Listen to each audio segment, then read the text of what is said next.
আসসালামু আলাইকুম রহমতুল্লাহি ওয়া বারাকাতুহু নাহমাদুহু ওয়া নুসাল্লি আলা রাসূলিল কারীম আম্মা বাদ। ডিয়ার ফ্রেন্ডস, আশা করি প্রত্যেকেই ভালো আছেন। আলহামদুলিল্লাহ, আমিও ভালো আছি। তো বন্ধুরা, আজকে আমি আপনাদেরকে খুব গুরুত্বপূর্ণ একটি ভেষজের সাথে পরিচয় করিয়ে দেব, যে ভেষজটি খুবই চেনা এবং জানা হলেও শুধু কোন অংশটি আমাদের সমস্যার সমাধান করবে বা আমাদের এই সমস্যার সমাধানে ব্যবহার করব, আমরা শুধু এইটাই জানি না। কিন্তু বন্ধুরা, এটি কিন্তু এতই সুপরিচিত যা আমাদের মা, চাচি এবং প্রতিবেশীরা প্রচুর পরিমাণে এটি রোপণ করে থাকেন, পরিচর্যা করে থাকেন।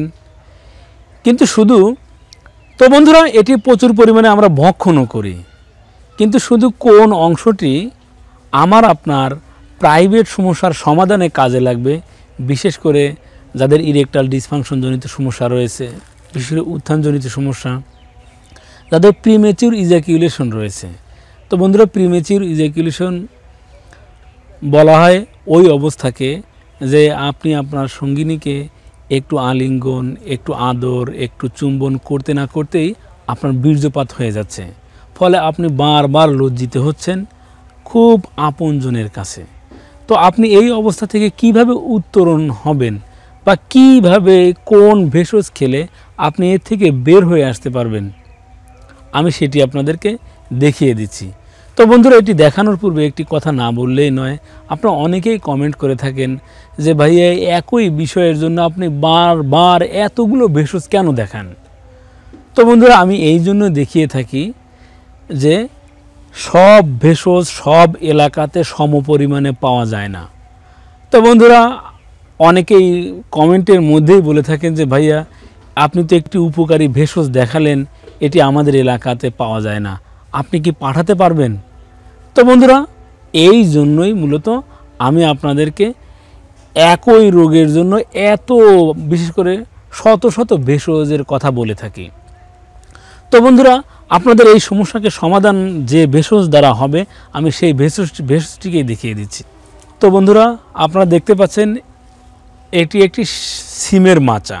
তা আপনারা এই সিমকে ভালোভাবে চেনেন, জানেন। সাধারণত এটি একটি শীতকালীন সবজি। এটির ফুল, পাতা সব কিছু আপনাদের কাছে অতি পরিচিত। তো বন্ধুরা, এজন্য এটির আলাদা করে পরিচয় দেওয়ার প্রয়োজন আছে বলে আমি মনে করি না। তো বন্ধুরা, এই সিম যখন পরিপূর্ণভাবে এক কথায় পরিপক্ক হয়ে যায়, বীজ ফুলে ফেপে ওঠে, এটি শুকিয়ে যায়, এক কথায় পরিপক্ক বীজ আপনারা সংগ্রহ করবেন। এই পরিপক্ক বীজকে আপনারা এক কথায় যেভাবে রান্না করে খাওয়া হয়, আপনারা শুধু এই বীজকে রান্না করে খাবেন। তবে অবশ্যই লবণ যেন পরিমাণে কম হয়, হলুদ, গুঁড়ো মরিচ, এক কথায় মশলা অল্প পরিমাণে ব্যবহার করে সুন্দরভাবে হালুয়ার মতো করে একটি তরকারি রান্না করুন।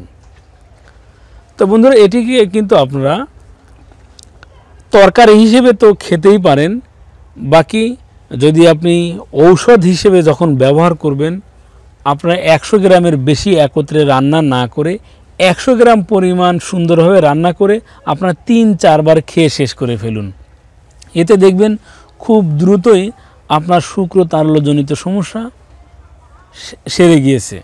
দেখবেন আপনার শুক্র একদম গাঢ় আঠার মতো ঘন হয়ে গিয়েছে। তো বন্ধুরা, এটি খুব সহজপাচ্য একটি ভেষজ হওয়ায় আপনারা এটি অবহেলা না করে, যারা আজকে এই প্রথম জানলেন, আজকের পরে থেকেই আপনারা এটি নিয়মিত সেবন করুন।